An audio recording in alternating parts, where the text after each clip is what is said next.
Pengen nggak begitu berdoa langsung Allah menunjukkan keajaiban? Kita pengen aja nggak berani ya, karena kita nggak percaya bisa. Kita mau mengatakan pengen, itu aja kita nggak berani karena menganggap itu nggak realistis. Masa sih bisa?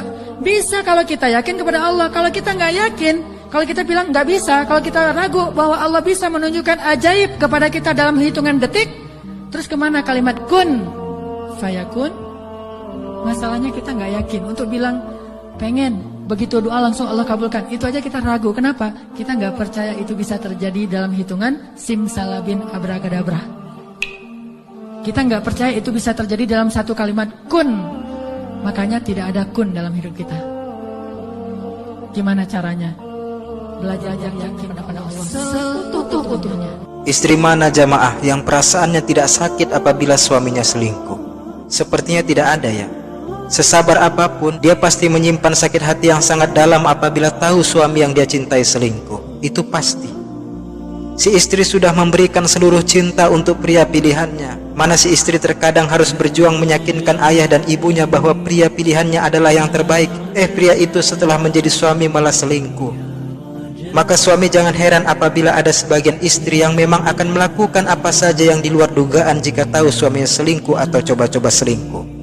Namun ada juga istri yang memasrahkannya semua kepada Allah Azza wa Jalla, dan ini yang berbahaya buat antum jika membuat istri menangis jamaah. Karena Allah pasti mendengar doa mereka dan pasti Allah membalas apapun perbuatan jahat yang dilakukan oleh suami kepada istrinya. Jangan pernah menyalahkan wanita kalau mereka itu lebih mengedepankan perasaan daripada pemikiran. Karena kadang kita sering ngeluh nih, baperan banget sih, biasa aja kali. Kita sering kan ngeluh kayak gitu teman-teman. Kenapa wanita itu lebih mudah bapernya? Karena Allah menciptakan mereka itu dari tulang rusuk kiri, dekat di hati untuk dicintai, dekat di tangan untuk dilindungi.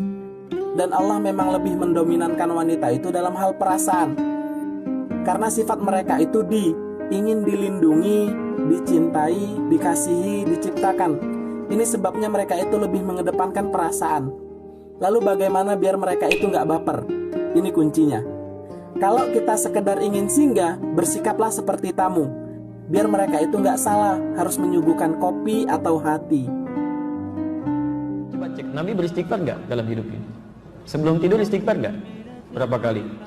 70-100 kali sebelum tidur. Nabi, Rasul dijaga dari kesalahan, dijamin surganya, tingkat surga tertinggi, masih istighfar dalam hidupnya. Anda bukan Nabi, bukan Rasul, surga sampai 2 hari ini belum jelas. Hisab masih menegangkan, kamu istighfar, aneh itu. Makanya orang-orang yang istighfar itu, ketika dia istighfar, maka sumber-sumber masalah yang kecil itu hilang. Kalau ingin dijaga dari penyakit-penyakit hati, salah satu caranya kata Quran, biasakan istighfar. Astagfirullah, astagfirullah, astagfirullah. Jadi manfaatkanlah kesempatan kita kalau lagi dizolimi untuk ngedoain yang baik-baik. Kalau nggak bisa yang baik-baik buat orang lain karena nggak rela banget nih, minimal untuk diri sendiri, apa salahnya? Kan itu kesempatan banget kan buat kita berdoa dan Allah ijabah. Kalau nggak bisa ngedoain, ya Allah beri dia petunjuk, kayak rasanya agak-agak kayak nggak rela gitu kan. Udah jahatin saya, didoain yang baik lagi. Gak semua orang mampu, realistis aja lah. Kalau nggak bisa gitu, minimal buat diri sendiri, ya Allah tambahkanlah kesabaran saya.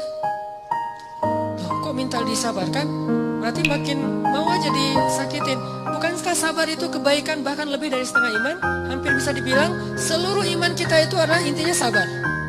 Sehingga yang dibilang orang mukmin adalah orang yang sabar. Orang yang sabar berarti dia mukmin. Berarti kita minta kebaikan, ya Allah kuatkanlah kesabaran saya. Jangan ngedoain yang buruk buat dia. Kalau nggak sanggup ngedoain yang baik buat dia, minimal yang baik buat kita. Allah